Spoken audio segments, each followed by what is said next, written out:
여기서 컬러가 왜 우리 한국에서 배웠을 때 뭐 브라운, 뭐 블루, 핑크 막 이런 거 있잖아요. 근데 이제 earth 컬러라고 처음 들어봤어요, 미국에서. 그러니까 땅과 같은 색깔이다. 뭐 이런 개념으로 쓰는 거겠죠. 생각해 보니까 저는 좀 그런 색깔이 옷으로는 저한테는 그게 좀 좋은 것 같아요. 예를 들어서 만약에 뭐 핑크라든지 그 아주 하늘하늘하고 예쁜 그런 옷들 있잖아요. 그러면 그런 것들은 좀 꽃잎 같잖아요. 근데 꽃잎을 그러니까 꽃이 있어요. 그러면 그거 밑에 이제 이렇게 흙이 있고, 그렇잖아요. 그러면 그 흙이 있고 또 나무가 있고, 그 중에서 earth color라는 거는 땅이니까 어떤 자연과 가장 흡수가 되는 거잖아요. 그래서 색깔은 뭐 그린도 좋고 뭐 밝은 하늘색도 좋고 그런데 옷은 자연과 가장 닮은 색깔. 그래서 좀 추구하는 바가 저는 그렇거든요. 하여튼 하도 오늘 또 마음이 조금 안 좋아서 또 책을 하나 뒤졌어요. 아리스토텔레스. 저는 마음이 조금 힘들면은 사람들이 대부분 다 이제 어떤 욕심과 탐욕 그런 것 때문에 이제 막 그 너무 그 마음을 많이 쓰고 살잖아요. 그러니까 이제 무리하게 되고 그러면은 그것을 좀 이렇게 탁 다운 시켜주는 게 자연에 가장 충실한 삶을 살아라 이런 것을 말한 사람들, 그러니까 뭐 위대한 철학자들이나 예술가들, 그 중에서 그런 사람들의 목소리를 탁 한 자락 듣고 나면은 마음이 막 불어올랐던 게 탁 그냥 평정을 찾는 거예요. 그 중에서 이제 오늘은 아리스토텔레스의 저의 이제 가장 좋아하는 철학자 중에 한 명인데요.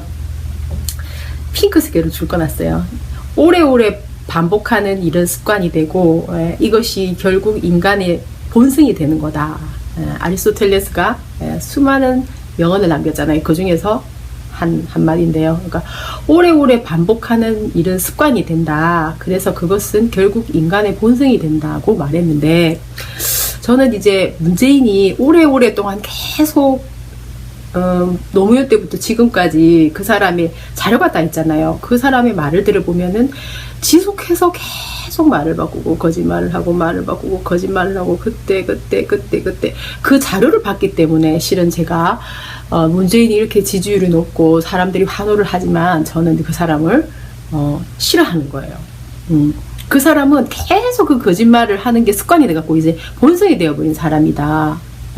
왜? 그 사람은 계속 어떤 경쟁적인 상황이 있었기 때문에 이기기 위해서는 뭐든지 한다 되었고 그것이 본성이 되어버린 거예요. 그래서 국민의 입장으로서는 굉장히 불안하고 위험한 사람인데, 사람들이 그 사람에게 일부 열광하는 사람이 진짜로 있다면은 그것은 거짓으로 포장된 그때 사람들이 듣기 좋게 만든 그 말에 현혹되고 속아는 거죠.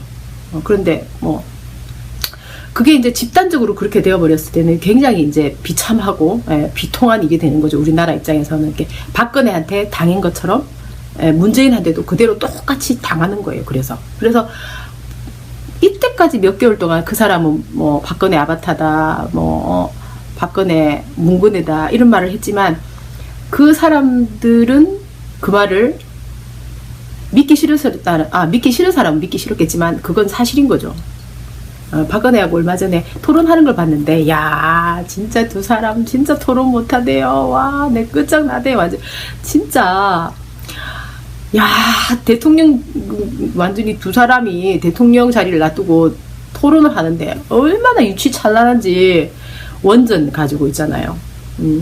박근혜는 뭐 원전은 뭐 고장나면 고쳐서 써야 된다 그러고, 문재인은 뭐 그거 뭐 다른 나라에 예를 봐라 그러면 되겠나 그러고, 그때 또 그랬더라고요. 지금 와가지고는 또 이제 그때 그렇게 말하고 5년 동안 흘렀는데 그동안에 그럼 자기가 원전을 위해서 뭐 한 게 있나요 도대체가? 그동안에 박근혜 정부에서 매일 원전 만든다, 뭐 원전에 돈이 얼마가 들어간다 그런 거 맨날 발표할 때마다 뭐 했어요? 그때 그 사람이 그렇게 원전이 그렇게 위험하다고 대통령 후보자에서 외쳤던 사람이. 그러니까 그 사람은 말은 일관성이 하나도 없어요. 그래놓고 그 캠프에는 또 옛날에 박근혜 밑에서 원전을 막 늘렸던 사람도 집어넣고, 그러니까 그 사람이 어디 하나 쓸모가 있는 사람이 아니에요. 박근혜보다 나는 더 나쁘다 생각해요. 근데 지금은 이 경선 결과를 보면은 또 그래요. 사실 다 합쳐보니까 33만 1천 표더라고요. 그러면은 이재명은 몇 표냐면은 10만 2천 표예요. 33만 대 10만 2천. 그러니까 30대 10만이에요. 그리고 이제 안희정이 12만 6천. 이렇게 해서 토탈이 토탈 지방에서, 그러니까 우리 총 200만 중에서 수도권에 지금 나머지 100만 이상이 있잖아요. 그죠? 근데 지금 지방에서 일어났던 게 74%가 투표를 했어요. 투표율이 그런 거죠. 그러니까 만약에 수도권에서 투표를 사람들이 뭐 100만이 훨씬 넘는 사람들이 있다 하더라도 평균 투표율 74%나 75% 정도 잡았을 때 100만 정도는 수도권에서 투표를 한다는 거죠. 그러면 지금 현재 뭐 다 떼고 100만 300, 그러니까 10만 2천, 33만 120, 12만 6천 표 이렇게 있는데, 안희정은 아무래도 이제 좀 내가 볼 때 좀 약간 더 안 오를 것 같아요. 부산에서도 오히려 이제 이재명이 2등을 했으니까요. 안희정은 굉장히 오래된 사람이잖아요. 어떤 민주당에서 뭐 좀 잘난 척한지 노무현 적자라 하면서 문재인을 이길 것처럼 했는데 졌으니까 완전 져버린 거죠. 그러니까 결국은 이재명과 문재인이 대결이 될 거라고 보고요. 그러면은 과연 수도권하고 서울하고 제주 지역에서 이 남아있는 100만이 누구에게 표가 갈까요? 문재인한테 많이 갈까요? 이재명한테 많이 갈까요? 그래서 저는 보니까 문재인보다 이재명한테 많이 갈 수 있는 가능성을 어디서 보냐면은, 후원금을 지금 1억 2천 이상 모금했잖아요. 그 돈의 80% 이상이 수도권에서 나온 돈이랍니다. 그러니까 그 돈이, 저도 조금 보냈는데요. 그거는 굉장히 이제 미미한 거고, 수도권이 80%니까 그러면은 투표율을 그거하고 연동시켜보면 어떨까요? 물론 그동안에 그 언론 조작과 탄압에 의해서 이재명 후보자는 얼굴도 제대로 안 나왔죠. 그리고 막 그 나쁜 욕설만 돌아다니고 있었기 때문에 관심이 없는 사람들 입장에서 봤을 때는 익숙해져야 그 사람이 좋아 보이는 거예요. 아무리 괜찮은 사람도 갑자기 툭 튀어나와서 남들이 막 욕하는 사람이면 그게 좋아 보일 리가 없어요. 좋아지는데 시간이 걸리는 거죠. 그거를 완전 차단해버린 거죠. 완전 배제해버리면서. 그러니까 트럼프 같은 경우에는 막 이제 사고를 그렇게 많이 쳐도 계속 방송국에서 내보냈어요. 그 사고 치는 내용들을. 그랬는데도 그러든지 말든지 방송이 계속 나왔기 때문에 결국은 익숙해지면서 힐러리의 부표보다 낫다 이러면서 뽑은 거거든요. 근데 그거를 이 사람들이 감지를 했는지 아예 방송에서 내보내주지를 않았는 거예요. 그러니까 우리가 알고 있는 열성 지지자들 위주로 일이 이렇게 되어가고 있는 건데요. 경선에 참여하는 사람들이 열성 지지자이기 때문에 나는 호남에서 조금 더 좋은 성적을 거두지 않았을까 생각을 했는데, 그래서 그게 알 수가 없는 게요. 안철수도 그때 같은 시기에 투표를 했기 때문에 안철수한테 그 표를 찍었던 사람들이 기권을 해버렸나? 그래서 무효표가 됐나요? 그렇게 좋게 생각을 하고 싶어요. 하지만 내가 만약에 호남인인데 내가 경선에 참여를 했었어. 근데 나는 안철수 찍었어. 그래도 전화가 오면 받아가지고 내가 원래 하기로 마음먹었던 사람 찍어주겠어. 이재명이면 이재명. 이렇게. 왜? 어차피 누가 되든 또 나중에 싸움 해갖고 이길 거 아니야. 근데 그걸 무효한다. 그건 진짜 너무 이상하긴 하지만 일단 할 수 없어요. 투 트랙으로 가야 되잖아요. 한쪽에서는 분명하게 일어나고 있는 비리, 온갖 사건들, 이것 때문에 부정일 가능성 100% 넘지만, 한쪽에서는 그거를 해결해 나가고 우리 스스로가 그거를 하고, 한쪽에서는 또 최선을 다해야 되는 거죠. 왜? 100만 표가 지금 남아있어요. 전체가 200만이고, 그래봤자 30만 밖에 지금 현재 안 갖고 있어요. 60% 압승이 어쩌고 저쩌고 해봤자. 그러니까 가능성이 있는 거죠. 80%가 수도권에서 돈을 냈는데, 후원금으로 냈는데, 여기서도 그렇게 어마어마한 조작을 한다? 그게 과연 사람들이 설득력이 없으면은 진짜 폭발해 버리는 거야. 지금까지는 그렇다 친다 하더라도. 그래서 지금 경선에 참여하려고 우리가 이제 미리 나섰던 사람들은 대부분 다 찍겠지만, 또 막 독려해가지고 관심 없는데 막 하라 한 사람들 있잖아요. 그런 사람들한테 각자 전화하셔가지고, 야, 니 했잖아. 전화 오거나, 네가 전화 걸어서 해라 하면서 좀 설명을 좀 덧붙여주면 좋겠죠. 예. 마지막까지 우리가 좀 수고를 해야 될 것 같아요. 진짜 제가 이 미국에서 이게 좀 못 사는 나라 사람들 있잖아요. 예를 들어서 뭐 어디 한 팀이 있어요. 그러면은 뭐 이제 미국인이 몇 명 있고, 그 다음에 뭐 방글라데시, 뭐 아랍 사람들도 요즘은 이렇게 이제 그 테이블에 모일 때가 있더라고요. 뭐 있고, 뭐 우크라이나, 뭐 하여튼 어쩌고 저쩌고, 뭐 프랑스 사람 이렇게 다 이렇게 있어요. 그러면은 왠지 그 프랑스, 그때 이제 프랑스 커플이 있었는데, 커플들은 그냥 너무 이제 보기가 좋아요. 프랑스 이라면 예술의 나라고 이러니까 참 좋은 나라에서 왔다 이런 생각이 드는 거예요. 근데 이제 방글라데시하고 그 아랍에서 온 사람 두 사람은 이게 종교도 좀 잔인한 종교 그런 종교를 가지고 있는데다가 그 사람들이 옷을 너무 흐름하게 입고 있는 거예요. 그러니까 프랑스 사람들이나 이게 뭐 미국 사람 워낙 옷을 실용적으로 입으니까, 근데 프랑스 사람들은 뭔가 모르게 또 산뜻한 느낌이 있어요. 보면은 그렇더라고요. 그때 그게 뭐 하나의 어떤 테이블 안에서 일어난 일인데요. 그리고 또 이제 뭐 보니까 이제 칠레나 이런 데는 보니까는 스페니쉬를 쓰는데, 또 어떤 사람은 굉장히 멕시칸처럼 생기기도 했는데, 어떤 사람은 또 완전 이제 유럽 쪽에 그 러시아 쪽에 아주 그냥, 러시아가 또 겨울이라 미인들이 많잖아요. 예, 그래갖고 그러니까 피가 조금 나눠지는 것 같았어요. 그러니까 약간 멕시칸 스타일도 있고 같은 나라인데 또 완전히 저기 잘못됐나? 하여튼 인종들이 섞여 있어가지고 좀 헷갈리는 부분이 있는데, 어쨌든 좀 이렇게 정치적으로 너무 불안정하고 나라가 조금 이 어수선한 나라에서 왔다 이러면은 왠지 모르게 조금 안 돼 보이고 이런 거 있어요. 그래서 실은 막 무조건 외국에 나간다고 또 헬조선 탈출이라고 볼 수도 없는 게요. 한국이 잘 돼야 되는 거예요. 그래가지고 나가면은 남들이 또 아이고 거기는 정치도 안정되고 참 좋겠다 이런 말 들으면 좋잖아요. 근데 사실 그렇게 되기가 우리나라가 역사가 짧아서 그런 건지, 하여튼 지금까지 너무 이제 침략을 많이 받고 살아남기 위해서, 내가 살아남기 위해서는 남을 짓밟는 것이 그렇게 문제가 되지 않는다. 내가 내 가정을 지키기 위해서 그 정도 할 수 있는 거지.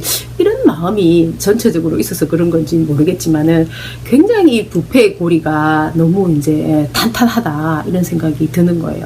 그래도 옛날에 김대중 대통령 때만 해도 이렇게까지는 아니었는데, 지금 너무 이제 심각한 부패의 고리가 딱 그냥 안착을 한 것 같아요. 그럼 예를 들어서 내 친구가 얘기를 하더라고요. 이제 고액가에 하는데 한 학생에 100만 원을 받는데요. 걔 성적을 막 올려주면서. 그러면 예를 들어서 걔가 뭐 과목을 하나를 더 뭐 특이하게 한다 해갖고, 뭐 예를 들어서 걔를 완전히 진짜 멋지게 키우려고 엄마가 막 한 300만 원을 들여가지고 애를 공부를 시켜요. 그럼 그거를 한 명이면 또 차별하니까 두 명을 시킨다. 그러면 막 한 300에서 600만 원이 학비로 나간다고 쳐요. 그러면은 그분이 이제 공무원이에요. 그러면 그 학비를 내기 위해서 그분이 자기가 가지고 있는 어떤 재량, 그죠? 내가 좀 눈 감아주면 내가 내 자식을 위해서 돈을 조금 더 만들어 가지고 공부를 시켜 가지고 얘는 나처럼 이렇게 공무원 하면서 힘들게 안 하고 조금 더 출세하는 애를 만들어야 해가 한 게 그렇게 공부를 많이 시켰어요. 그래가지고 이제 근데 어쨌든 거기서 원하지 않았으나 부패가 일어나는 겁니다. 그렇게 해가지고 그래가지고 걔가 공부를 했는데 뭐 잘 됐으면 좋아. 예, 또 외국에 또 유학도 갔다 와야지 뭐 어떤 스펙이 쌓여가지고 좋은 취직을 한다 하니까 또 유학자금 또 마련해야 돼. 그렇게 하려 하면은 완전 부모가 허리가 휘는 거예요. 그리고 자기가 가지고 있는 직분을 이용해서 원하지 않았어도 부패를 하지 않으면은 그 내 자식이 나중에 미래가 위험하겠다는 생각에 그런 일을 할 수가 있는 거예요. 그죠? 그러면 예를 들어서 그런 사람이 한 사람이면 되는데, 그런 뭐 공무원이 8명 그런다 치자. 그러면 어떻게 되겠어요? 나라 돈을 쓰는 사람이, 재량을 가지고 있는 사람이 그래 되면은. 예. 그러면은 그 부패가 결국은 여기저기 전부 다 퍼져 나가면서 우리나라를 집어삼키는 거죠. 결국은 걔는 스펙을 쌓아가지고 결혼을 해가지고 애를 놓으면 다행인데 또 캥거루족이 될 수도 있고, 그죠? 그러니까 만약 애를 못 놓으면은 애가 줄어들어 출산이 안 돼가 출산의 문제가 또 나라에 생기는 거죠. 예. 그러면은 뭐 결혼 못하면은 또 이제 애가 없어가지고 인구가 부족하죠. 인구가 부족하면 또 이제 세금을 못 내는 거죠. 세금을 못 내면 나라가 이제 가난해지는 거고, 예. 또 기업은 기업대로 소비가 안 일어나니까 기업은 기업대로 가난해지는 거고. 그죠?